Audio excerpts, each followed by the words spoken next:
এই প্যান্ডেলটা যে না দেখবে সেই মিস করবে। ভিতরে যে কতটা সুন্দর, কতটা ইউনিক ভাবে করেছে, তোমরা না দেখলে সত্যি বিশ্বাস করবে না। বাইরেটা দেখে কিন্তু বোঝা যাচ্ছে না, কিন্তু ভিতরে ঢুকেই বোঝা যাচ্ছে যে কত সুন্দর করে বানিয়েছে।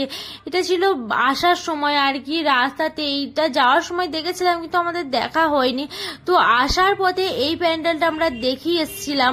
তো আমার মনে ছিল, আর কারো মনে ছিল না, যে এই প্যান্ডেলটা আমি যাওয়ার সময় দেখেছিলাম গাড়ি থেকে, যে এরকম একটা সিন আছে ভিতরে, ভালো বোঝা যায়নি। তো দেখতেই পাচ্ছ কতটা একটা ইউনিক। এইদিকে একটা ঠাকুর করেছে মা, তো এখানে পুজো হচ্ছে, আর এখানে হচ্ছে সিনারি গুলো করেছে পুরো, কতটা সুন্দর করেছে। তোমরা তো দেখলেই পুরো, মানে মা যাচ্ছে একটা মানে ইয়ের মধ্যে করেছে, তোমরা তো দেখলেই।